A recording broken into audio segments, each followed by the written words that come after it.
Bonjour à tous et bienvenue dans ce flash d'information. Bonne nouvelle pour les Guinéens, le président de la transition vient d'instaurer la gratuité pour la carte d'identité biométrique pour la première demande. L'annonce de cette décision du chef de l'État a été faite dans un décret publié hier à la télévision nationale. Les conditions et modalités d'application de cette gratuité seront déterminées par arrêté conjoint des ministres en charge de l'administration du territoire, de la décentralisation, de la sécurité et de la protection civile, des affaires étrangères, de l'intégration africaine et des Guinéens établis à l'étranger. Précise ce décret lu par le général Amara Kamara, ministre secrétaire général à la présidence. Des marches pacifiques pour exiger la libération d'Aliouba sont parties. Le modèle tient des sit-ins à son siège et très bientôt il devra passer à la vitesse supérieure pour accentuer la pression sur les autorités de la transition. L'annonce a été faite ce samedi par Kendasso, secrétaire général du modèle.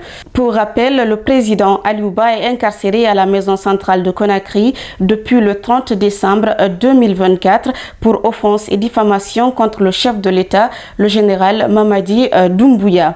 Il a été condamné le 7 janvier dernier à 2 ans de prison par le tribunal correctionnel de Kaloum.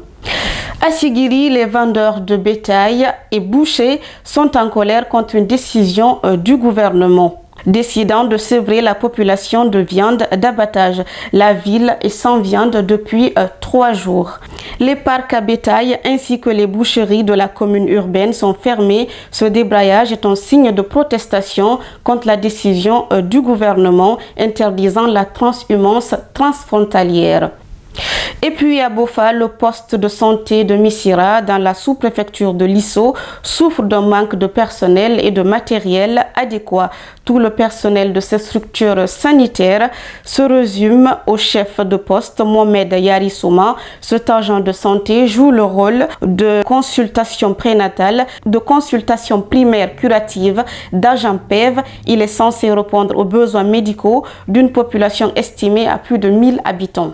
Le poste de santé a été construit en 1990 et en plus du manque de personnel et de matériel qui le caractérise, cette structure sanitaire de proximité est vétuste et complètement délabrée. Voilà, mesdames et messieurs, c'est tout pour ce flash d'information. Grand merci à vous de l'avoir suivi. Prenez soin de vous. Au revoir.